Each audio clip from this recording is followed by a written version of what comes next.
Basically काय करतो आपण, बेसिक स्ट्रक्चर असं आहे की प्रत्येक म्हणजे नावाजलेला नर्सिंग स्टाफ आपल्याकडे आहे. आता बरेचसे डॉक्टर्स ऑनफिल्ड आहेत, त्यामुळे इथे येऊ शकलेले नाहीत आणि निम्मे लोक नाईट केलेले झोपून आहेत. आपल्याकडे 62 नर्सिंग स्टाफ आणि सगळ्यात GNM आणि BSc नर्सिंगचा डॉक्टर्स नाईटचे झोपून आहेत आमच्या. त्यामुळं जेवढा अवेलेबल स्टाफ आहे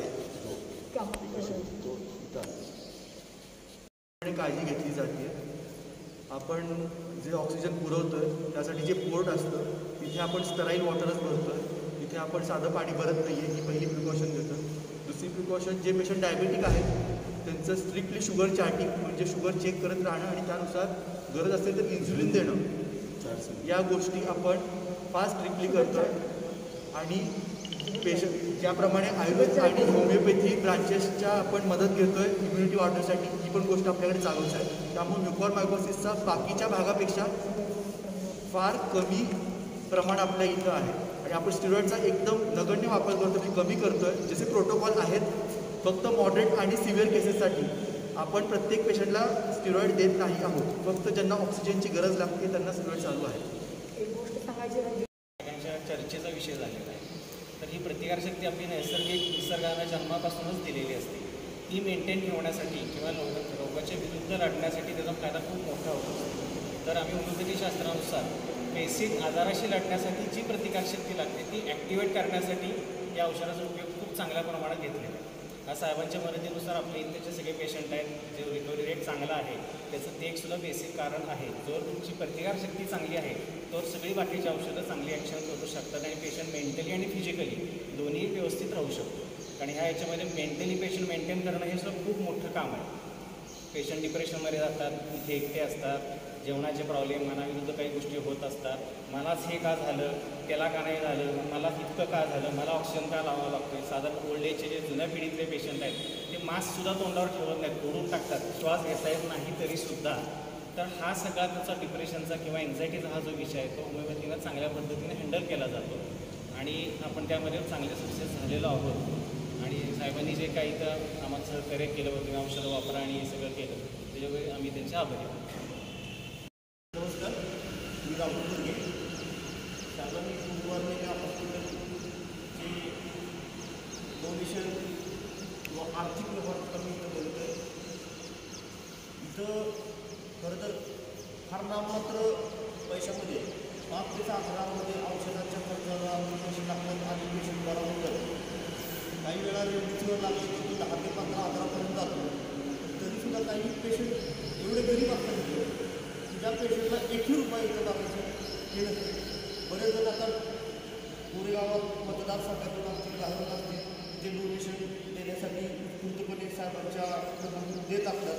तर आम्ही ते पैसे तिथल्या औषधांना वापरत असतो आणि त्यांचा अशा पद्धतीचा आम्ही त्यांचा उपयोग करतो. की माणसं जगवायची आहेत आपल्याला. आलाय पेशंट, याचा ऑक्सिजन रेकॉर्ड पण होत नाही. ते नसीम डॉक्टरांना मी फोर्स करून शार्दूल सरांना मी सांगते की आपल्याला हा पेशंट घ्यायचा आहे.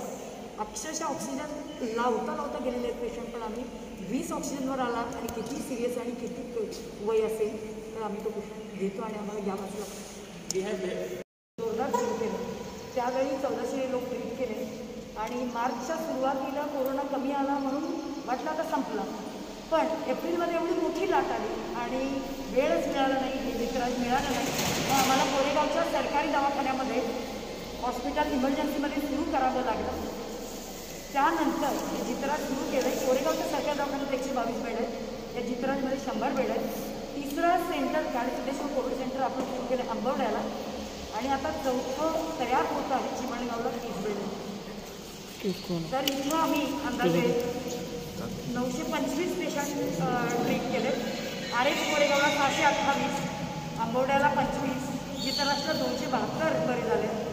त्यामध्ये 5100 लोक OPD बघितली आहे आणि कॉन्टॅक्ट ट्रेसिंग काही लिहिलेले नाही आहेत यामध्ये. BMS आहे, सोलापूरला BMS केलं आहे आणि भारतीला MS नेत्ररोग केलं. मी डॉक्टर शार्दूल देशमुख, मी सोलापूर BMGMCला MBBS केलं आहे आणि मी इथं फिजिशियन म्हणून काम करतो. मी डॉक्टर विजय बर्गे, MS ऑप्टम केलं आहे सोलापूर मेडिकल कॉलेजला.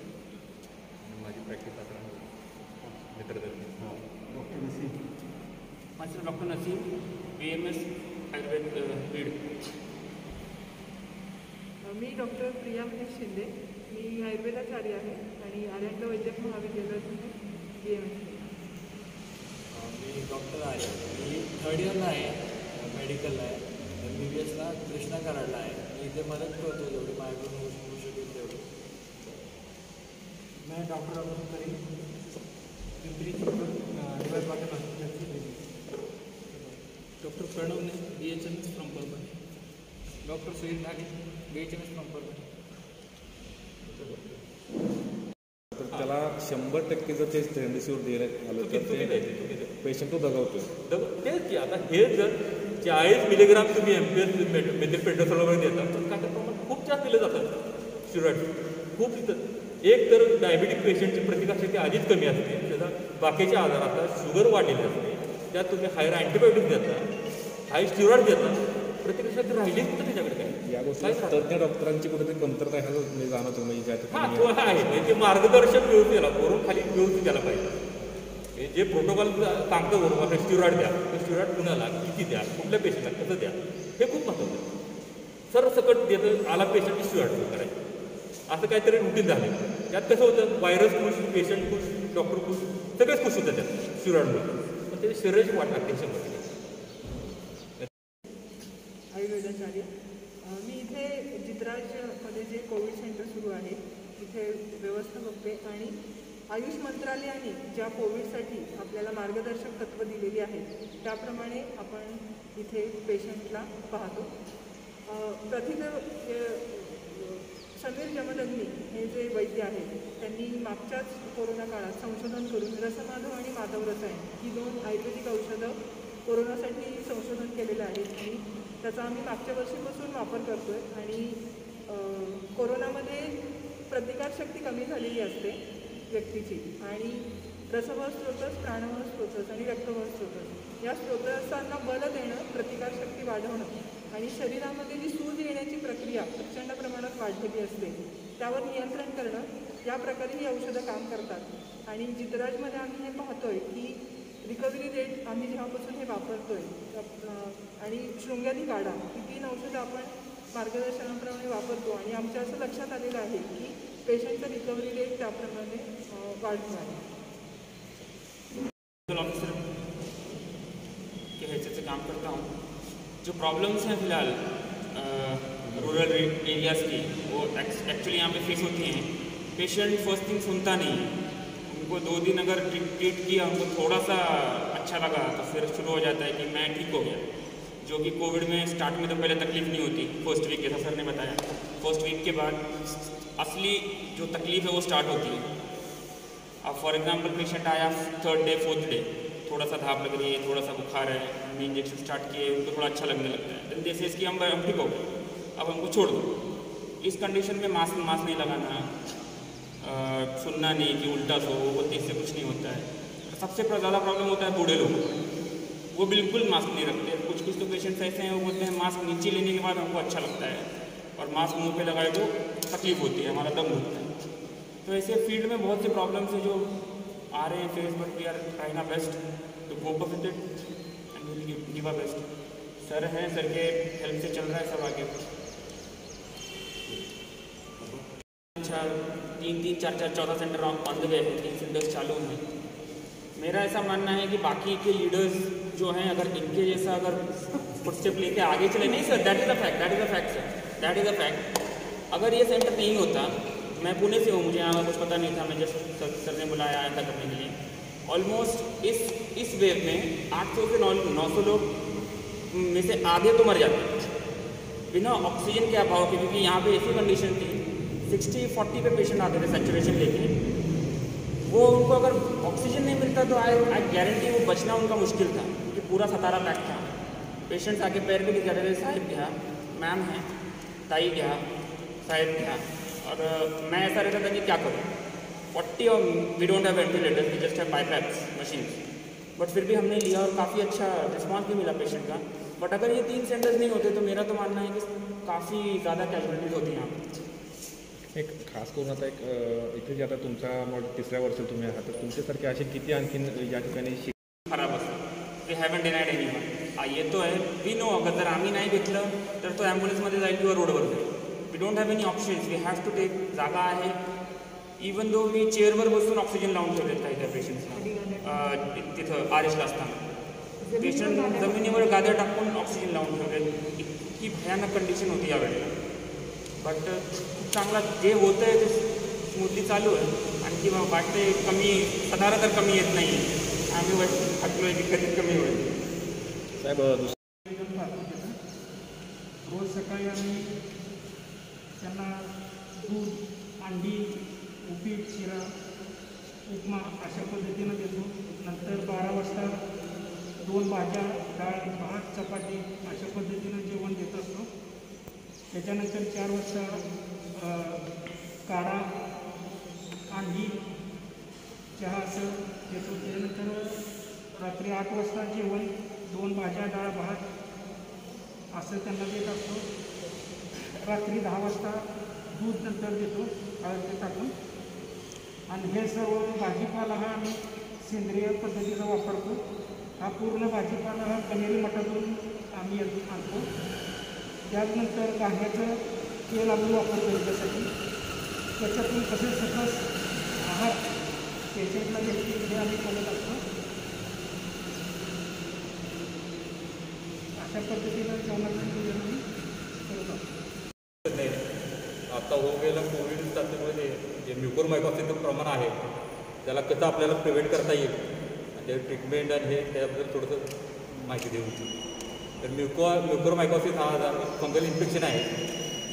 आणि हे नॉर्मली फंगल आपल्या सगळ्या वातावरणात फंगल इन्फेक्शन असते. पण ते माणसानं होत नाही. कारण का तर त्याची इम्युनिटी पॉवर चांगली असते. ज्यावेळी त्याची इम्युनिटी ढासळते त्यावेळी ते फंगल इन्फेक्शन अटॅक करतं आणि ते आपल्या शरीरावर ताबा घेतं. आणि आता नॉर्मली झालं कसं पहिल्यांदा कसं होतं HIVचे पेशंट किंवा जे ऑर्गन ट्रान्सप्लांट केलेले पेशंट होते त्यांच्यात ते प्रमाण होतं. पण आता झालं ह्या पोस्ट कोविडमुळं खूप वाढलं आहे प्रमाण यात. तर त्याचं कारण काय तर खूप डायबिटीक आहे. डायबिटीक अनकंट्रोल डायबिटीज आहे किंवा जो स्टिरॉइड आपण वापरतो ह्याच्यात कोविड पेशंटमध्ये हे दुधारी तलवार आहे. त्याचं वाचू पण शकतो पेशंटला घालू पण शकतो. तर हे जर प्रमाण व्यवस्थित स्टिरॉइड नीट वापरावे. आजप्रमाणे स्टिरॉइड दिलं तरी ते धोकादायक ठरतं. तर त्या स्टिरॉइडमध्ये त्याची प्रतिकारशक्ती कमी होते आणि त्यामुळे इन्फेक्शनचे चान्सेस जास्त होतात. नॉर्मली हे कसं नाकातून सुरुवात होते. नाकातून पण डोळ्यात जातं आणि डोळ्यातून पण ब्रेनमध्ये जातं. तर जर नाकाचा जर अटकाव केला त्याला पहिल्या सुरुवातीला लक्ष दिसलं नाकाचा जर अटकाव केला तर ते कंट्रोलमध्ये राहू शकतो. पण ते जर पुढं जर डोळ्यातून जर ब्रेनमध्ये गेलं तर 50% वाचायचे चान्सेस होतात. आणि हे ट्रीट करायला खूप अवघड आहे म्युकोरमायकॉसिस. दुसरं ते ह्याला पण जातं लंगमध्ये जाऊ शकतं. ते पल्मनरी म्युकोरमायकॉसिस म्हणतात त्याला. किंवा ह्या आतड्यामध्ये जाऊ शकतं किंवा स्किनमध्ये असू शकतं. आणि पातळ म्हणजे ते सगळं डिसेमेंट सगळीकडे सगळ्या बॉडीत होऊ शकतं. तर ह्याला वेळेत ट्रीटमेंट करणं खूप गरजेचं आहे. नॉर्मली त्याला बेसिकली म्हणजे आपण पोस्ट कोविडच्या वेळेस पब्लिकनं लगेच काळजी घेतली पाहिजे व इन्फेक्शन होऊ नये. यासाठी काय तर पाण्याचे कूलर तर कूलरमधून इन्फेक्शन होतं.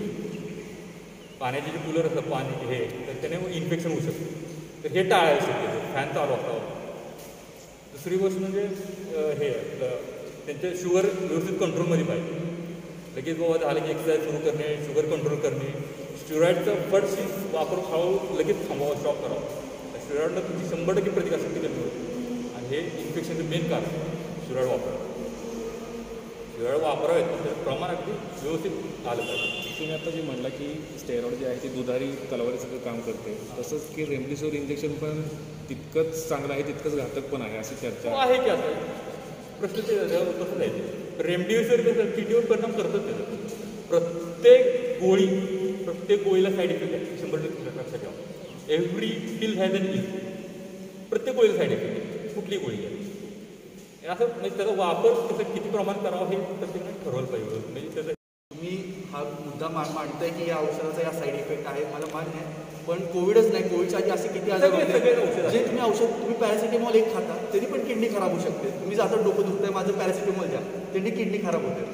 म्हणजे प्रत्येक औषधाचा तुम्ही एखादं चॉकलेट जरी खाता तरी पण शुगर तुमची जास्त होते. प्रत्येक गोष्टीचा काही ना काही साईड इफेक्ट असतो प्रत्येक गोष्टीचा. पण आता ते कधी वापरायचं. आम्ही काय विचार करतो, एखादी गोष्ट आपण देतो त्याचा फायदा किती आहे, नुकसान होण्याची शक्यता किती आहे, याचा सारासार विचार करून आपण ती ट्रीटमेंट द्यायची की नाही हे डॉक्टर ठरवत असतात. स्टिरॉइडचा आपण उपयोग करतोय. स्टिरॉइड हे एकच औषध आहे की ज्याच्यामुळे आपण मृत्यूदर कमी करू शकलेलो आहोत आणि म्युकरमायकोसिस होतोय म्हणून स्टिरॉइडचा वापर बंद करणं शक्य नाही.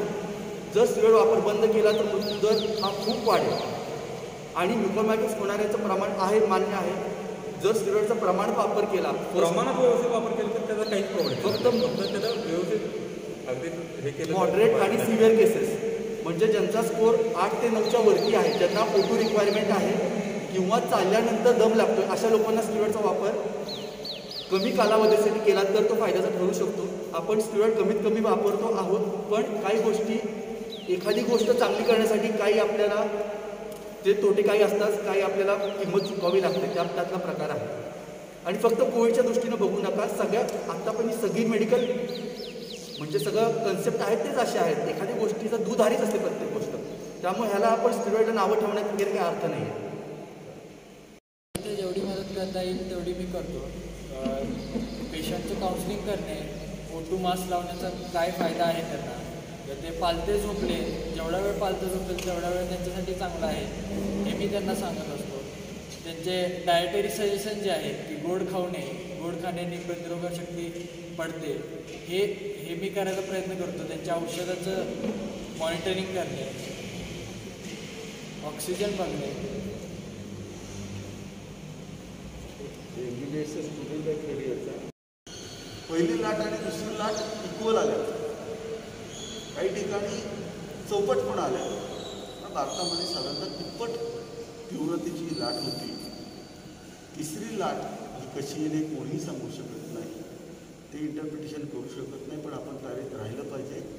या दुसऱ्या लाटेसाठी लढण्यासाठी आपल्याकडे सध्या कोरेगाव मतदारसंघाकडे 600 ऑक्सिजनचे बेड शिल्लक आहे.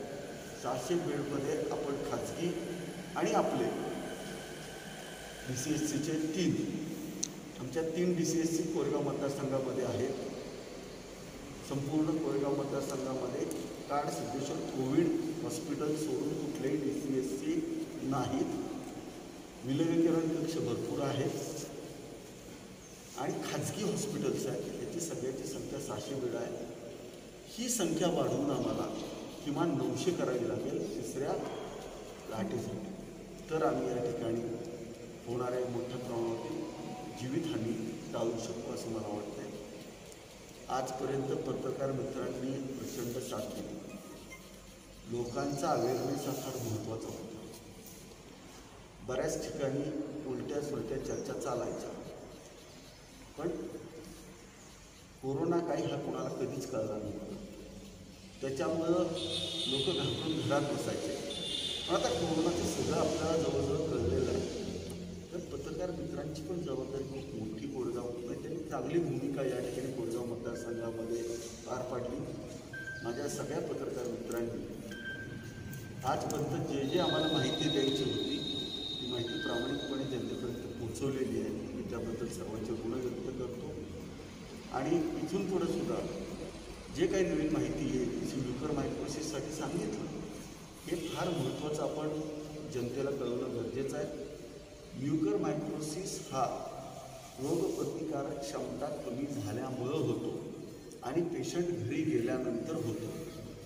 पेशंट घरी गेल्यानंतर ज्या पद्धतीनं सांगितलं की तुम्ही थंड पाणी पिऊ नका, तो अशा पद्धतीचे जे काही असतील सूचना, त्याच्यामध्ये ह्युमिड क्लायमेटमध्ये राहणं चुकीचं आहे. मध्ये आर्द्रता जास्त आहे, तुमच्या जिथं आर्द्रता जास्त आहे किंवा आपण पूर्वी धुरी करायचो, बाळांना धुरी करायचो, असा जर पेशंट घरी आल्यानंतर आपण जर त्या ठिकाणी फ्युमिगेशन केलं, आपला परिसर स्वच्छ ठेवला, हवा खेळती ठेवली, तर पेशंट लवकरात लवकर बरा होऊ शकतो. त्यामुळं आपण पत्रकार मित्रांनी इथं सांगितलं पाहिजे की पेशंट ज्या वेळेला घरी जातो बरा झाल्यानंतर, त्यावेळेला त्याची इम्युनिटी वाढण्यासाठी त्यानं 15 दिवस शांत घरात बसलं पाहिजे, लोकांच्या मध्ये गेलं नाही पाहिजे. पोस्ट कोविडच्या ज्या काही त्याचे प्रोटोकॉल्स आहेत, त्याच्या ज्या गोळ्या आहेत, त्या सगळ्या खाल्ल्या पाहिजेत. हे आपण सर्वांपर्यंत पोहोचवलं आणि कोरेगाव मतदारसंघाचे जास्तीत जास्त सेवा आपणा सर्वांमार्फत व्हावी अशी या ठिकाणी आशा व्यक्त करतो आणि थांबतो. ज्यांना प्रश्न असेल क्लिनिशियन म्हणून काम बघतोय. इथं काम करत असताना आम्ही या वेळेमध्ये जवळपास 1100 IPD पेशंट म्हणजे ॲडमिटेड पेशंट आणि 1500 OPD पेशंट आम्ही आत्तापर्यंत पाहिले. हे पेशंट पाहताना आम्हाला कसा टिपिकल पॅटर्न लक्षात येतो आहे. काही गावामध्ये पेशंट जास्त जरी असले तरी सिरियस पेशंट व्हायचं प्रमाण कमी आहे आणि काही गावामध्ये पेशंट पॉझिटिव्ह असण्याचं प्रमाण जरी कमी असलं सिरियस व्हायचं प्रमाण जास्त आहे. म्हणजे एखादा गावामध्ये सिरियस पेशंटचं प्रमाण कमी आणि पॉझिटिव्ह पेशंटचं प्रमाण जास्त असं पण झालेलं आहे. मग तसं आम्ही वर्गवारी केलेली आहे त्याप्रमाणे. जसं काय अरबवाडी, जळगाव, लासोडे, चिमणगाव या गावांमध्ये पेशंटची संख्या भरपूर आहे परंतु सिरियस होणारे बोटावर मोजण्यासारखे पेशंट आहेत.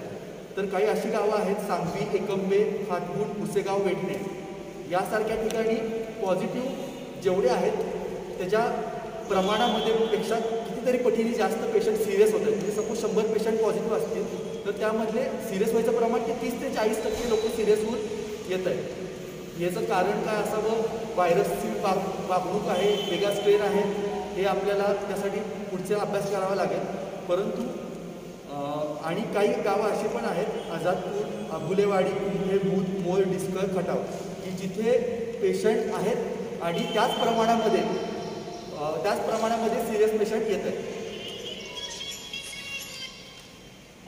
आम्ही या सगळ्या गावांमधल्या प्रमुखांना किंवा कार्यकर्त्यांना, सामान्य नागरिकांना आवाहन केलेलं आहे की पेशंटची ऑक्सिजनची पातळी 93-92 याच्या खाली आली तर त्यांनी लगेच काळ सिद्धेश्वर कोविड सेंटरला पेशंट घेऊन यावं.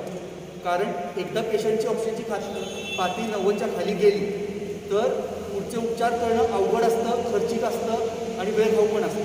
जर पेशंट वेळेवरती आला तर आपण चांगल्या पद्धतीने पेशंट ट्रीट करू शकतो आहे. सध्या काय होतं आहे, पेशंट पॉझिटिव्ह आला तर पेशंट हॉस्पिटलमध्ये जात नाही आहे, एखादी पॅरासिटामॉल खातो आहे आणि मी बरा झालो म्हणून 7 दिवस घरी बसतो. पण करोना हा पहिल्या आठवड्यामध्ये धोकादायक नाही, करोना हा दुसऱ्या आठवड्यामध्ये धोकादायक आहे. सगळ्यांनी लक्षात घेतलं पाहिजे. पहिल्या आठवड्यात पेशंट एक गोळी खातो, माझा ताप गेला म्हणून बसतो आणि 8व्या-9व्या दिवशी दम लागतो आणि तेव्हा 60%, 70% ऑक्सिजन घेऊन पेशंट आपल्या सेंटरला येत आहे. पण अशा पेशंटना ट्रीट करणं हे फार अवघड असतं आणि वाचायची शक्यता कितीही मेडिकल एफर्ट घेतले, व्हेंटिलेटर अवेलेबल केला तरी वाचायची शक्यता कमी असते. आणि जर हाच पेशंट जर ऑक्सिजनची पातळी 90, 89, 92 अशा वेळी येऊन जर मेडिकल हेल्प मागितली आणि ॲडमिट झाला तर हा पेशंट कमी खर्चामध्ये कमी वेळेमध्ये बरा होऊ शकतो आणि त्याचा जीव वाचू शकतो. तर आम्ही आव्हान काय करतो सगळ्यांना की पहिला ताप आला किंवा अंग दुखायला लागलं, कणकणी वाटली की शेजारच्या ठिकाणी जाऊन रॅट करावी. रॅट निगेटिव्ह आली तर त्यावरती डिपेंडंट राहू नये. रॅटची सेन्सिटिव्हिटी म्हणजे पॉझिटिव्ह याचा रेट हा 50%च असतो. जर तुमचा रॅट निगेटिव्ह आला तर मला कोविड नाही अशा आविर्भावात राहू नये. काय होतं आहे, माझा रॅट निगेटिव्ह आला आहे, मी निगेटिव्ह आहे आणि गावभर फिरत आहेत ही लोकं आणि त्यामुळे पण कोविड पसरायचं प्रमाण जास्त आहे. रॅट जर निगेटिव्ह आलं तर RT-PCR टेस्ट पाठवणं बंधनकारक आहे. RT-PCR पाठवली पाहिजे आणि ताप आल्याच्या 2-3 दिवसात आपलं निदान होणं महत्त्वाचं आहे. जर पॉझिटिव्ह आलं, पेशंट पॉझिटिव्ह आलं तर पेशंट घरी राहतं किंवा इथे येतं तर कंटिन्युअस 5 ते 6 वेळा दररोज ऑक्सिजनची पातळी मोजणं गरजेचं आहे. आणि जसं ऑक्सिजनची पातळी ही 93-92 अशी येईल तर पेशंटला लगेच ऑक्सिजन लावणं गरजेचं आहे. अशी ट्रीटमेंट झाली तर मृत्यूचं प्रमाण सिग्निफिकंटली कमी होऊ शकतं. तर मी सगळ्यांना आवाहन करतो की आजार लपवून ठेवू नका. पहिला ताप आल्यावर लगेच RT-PCR किंवा रॅट किंवा जे अवेलेबल आहे ते पाठवून द्या आणि सगळ्यांना सहकार्य करा. आणि थर्ड वेव्हबद्दल प्रेडिक्शन विचारत आहेत, काय होईल थर्ड वेव्हला? कसं आहे, आपण अमेरिका युरोपच्या मागे या बाबतीत थोडे मागे फॉलो करताना अमेरिकेमध्ये दुसरी वेव्ह आली 2 महिन्यांनी आपल्याकडे आली. म्हणजे आपल्याला दिसतंय की पुढच्या वेळी आपल्या देशात काय होणार आहे आपण हे पाश्चात्य देश पाहून ठरवू शकतोय काय होतं आहे. पण एवढं सोपं नाही आहे प्रेडिक्ट करणं. आता म्हणतायत की लहान मुलांना धोका असू शकतो पण कुणाला कन्फर्म माहीत नाही आहे काय. जर एवढं सोपं असतं प्रेडिक्ट करणं तर सेकंड वेव्ह एवढी मोठी येईल, दुसरी लाट एवढी मोठी येईल आधीच प्रेडिक्ट झालं असतं. एवढे मोठे तज्ज्ञ बसलेत होते. पण हे प्रेडिक्ट करणं एवढं सोपं नाही. आपल्या हातात काय आहे, सगळ्या दृष्टीनं आपण तयारी चालू करायची. लहान मुलांचं होऊ शकतं का? बरं ठीक आहे, मग लहान मुलांची पण तयारी करू. काय काय होऊ शकतं या सगळ्या दृष्टीने तयारी करणं गरजेचं आहे. ही सेकंड वेव्ह आहे, ही ओसरण्यासाठी प्रशासनाला सहकार्य करा, साहेबांना सहकार्य करा आणि ही सेकंड वेव्ह पहिले पळवून लावा. आणि तरीही वर्षभर अजून कमीत कमी सगळ्या निर्बंधांचं पालन करणं सगळ्यांना बंधनकारक असेल.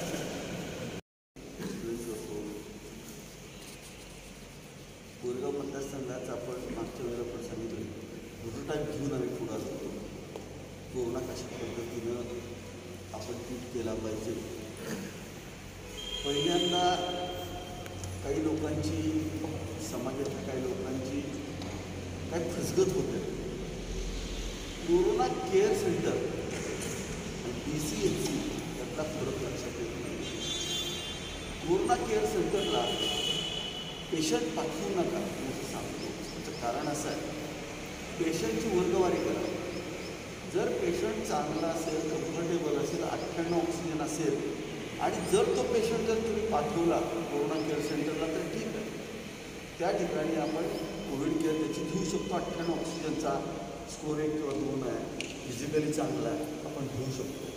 पण आता मला दिसतंय मागच्या 1.5 महिन्यामध्ये पेशंटचा ऑक्सिजन 80 असताना सुद्धा, 70 असताना सुद्धा स्कोर 20 आहे.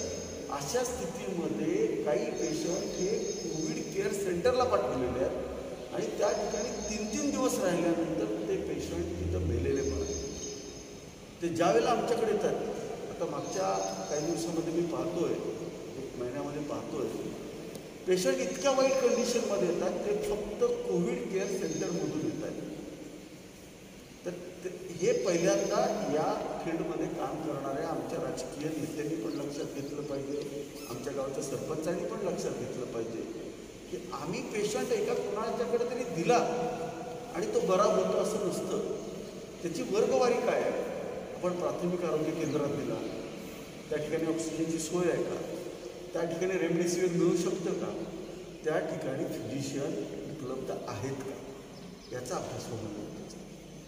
माझी सगळ्यांना विनंती आहे, पेशंटला जसं डॉक्टर शार्दूल देशमुखांनी या ठिकाणी सांगितलं, डॉक्टर बर्गेंनी या ठिकाणी सांगितलं, आपल्याला मिशन 90 हे आपल्याला लॉन्च करावं लागेल. मिशन 90 काय आहे त्यांनी सांगितलं. पेशंट जर तुम्ही 60 आणि 70चा जर पाठवला, 40चा पण पेशंट येतो, त्याला 40 ऑक्सिजनचा पेशंट आल्यानंतर त्याला बरा करण्यासाठी शिवाजी सावंत असतील अनगलवाडीचे, किंवा आमचा तो अजय पवार नावाचा आमचा अजित पवार नावाचा एक गुजरवाडीचा पेशंट आहे तो असेल, त्यांना बायटॅपवरती 20-20 लिटर ऑक्सिजनला, 30-30 लिटर ऑक्सिजनला आम्हाला 2 म्हणजे 2 महिने का नाही, 45-45 दिवस जवळजवळ 45. सोपान जगदा एक त्याचे सोपान जगदा 28 दिवस आहे. अजित पवार जो होता तो साधारणतः बायटॅपवरती 30 दिवस आणि 15 दिवस नॉर्मल ऑक्सिजनला होता. मग या ज्या पेशंट्स आमच्याकडे जे काय बरे झालेले आहेत, त्या जे कमी ऑक्सिजनचे जे पेशंट लेट आलेले आहेत, यांच्यामुळं आरोग्य यंत्रणेमध्ये ताण होतो. त्याला रात्रभर त्या ठिकाणी थांबावं लागतं, त्रास करून घ्यावा लागतो आणि एवढं सगळं करून पेशंट जगण्याची शक्यता पडते. शेवटी पेशंट जगवणं हे जर कर्तव्य आपलं वाटत असेल, सगळ्या गावच्या सरपंचांना, सगळ्या प्रमुखांना मी या ठिकाणी आव्हान करतो, कसल्याही परिस्थितीमध्ये आपण आपला पेशंट 95च्या खाली ऑक्सिजन कमी झाला की त्याला पटकन आपण किमान एक्सरे काढू. त्याकडे पैसे नसले तर किमान एक्सरे काढायचा. डॉक्टरनी सांगितलेल्या पद्धतीनं त्याची रॅट करायची, RT-PCR करायची. पण रॅट केल्यानंतर निगेटिव्ह आले ना, ऑक्सिजन जर 90ला येतोय तर घरात थांबायचं नाही. खोकला खूप आहे, टेस्ट निगेटिव्ह आहे, घरात ठेवला आहे, ऑक्सिजन किती आहे 70, टेस्ट निगेटिव्ह आहे, चांगला आहे पेशंट आमचा, धाप लागते, दमा झाला आहे आणि स्कोर केल्यानंतर 16 होतो. त्यामुळं आपण फक्त ऑक्सिजनच्या बिहेवियरवरती काम करणं गरजेचं आहे असं मला वाटतं. परवा कलेक्टर साहेबांची आमची जी मीटिंग झाली, त्या मीटिंगमध्ये सुद्धा कलेक्टर साहेबांशी मी ह्या विषयावरती बोललो. जिल्ह्यातले सगळे नेते होते. त्याच्यामध्ये कलेक्टर साहेबांनी पण मान्य केलं की सेंट्रल गव्हर्नमेंटच्या सुद्धा आता गाईडलाईन नवीन येणार आहे, त्यासुद्धा ऑक्सिजनच्या बेस्डच आहेत. आणि मी अभिमानानं सांगतो, ज्या सेंट्रल गव्हर्नमेंटच्या किंवा राज्य सरकारच्या आत्ताच्या ज्या गाईडलाईन आलेल्या आहेत, ऑक्सिजनवरती काम करायचं आणि 3 टायर सिस्टीमवरती काम करायचं, हे आपण गेले 1.5 वर्ष पूर्वी मतदारसंघामध्ये काम करतो. इतक्या ॲडव्हान्स आहोत. ज्या गाईडलाईन आज येत आहेत त्याचं काम आपण 1.5 वर्षापासून करतो. आपण ऑक्सिजन बिहेवियरवरती काम करतो. तुम्ही सगळ्यांनी पाहिलं असेल, मला अभिमान आहे की आम्ही हॉस्पिटल उभी केलेले आहेत. आम्ही विलगीकरण कक्ष उभे केलेले नाही आहेत. हे हॉस्पिटल ॲलोपॅथी आहे, होमिओपॅथी आहे, आयुर्वेद आहे आणि युनानी आहे. अशा 4 प्रकारच्या आणि फिजिओथेरपी अशा 4-5 प्रकारच्या आपण आज या ठिकाणी वैद्यकशास्त्रामधले प्रकार पाहतो. ॲलोपॅथीचे काही उपयोग पण आहेत, काही दुरुपयोग पण आहेत. जसं सांगितलं तसं एकच औषध आता 3ऱ्या वेव्हमध्ये जी लहान मुलांवरती येणार आहे त्याच्यात रेमडेसिवीर वापरू नका म्हणून स्पष्ट अमेरिकन मेडिकल असोसिएशनचे डायरेक्ट गाईडलाईन्स आहेत, ज्या माझ्याकडे आहेत, मी त्या तुम्हाला पाठवतो. रेमडेसिवीर लहान मुलांवरती वापरता येणार नाही. डेक्झामेथॅझोनवरतीच तुम्हाला पूर्णपणे त्याची ट्रीटमेंट करावी लागेल असं त्यांनी सांगितलेलं आहे. मग स्टिरॉइडचा वापर हा करावाच लागणार आहे आपल्याला, त्याच्यात आपल्याला पर्यायच नाही, माणसं जवळ करावं लागेल. मग स्टिरॉइडचे साईड इफेक्ट कसे कमी करायचे, मग ते सगळे जे आहेत साईड इफेक्ट्स कुठं कमी होतात, तर मग आयुर्वेदा करू शकता आणि आमचं होमिओपॅथी कमी करू शकते. कसं स्टिरॉइडचा मेन साईड इफेक्ट काय, म्युकरमायकोसिस का होतो, त्याची रोगप्रतिकारक क्षमता कमी झाली म्हणून होतो. पण आम्ही त्याला आयुर्वेदातून आणि होमिओपॅथीतून अशा पद्धतीनं त्याला ट्रीट करतो की त्याची रोगप्रतिकारक क्षमता ही कमी झाली नाही पाहिजे, त्यासाठी आम्ही प्रामाणिक करतो. आणि त्याच्यामध्ये आम्ही यशस्वी होताना आम्हाला दिसतं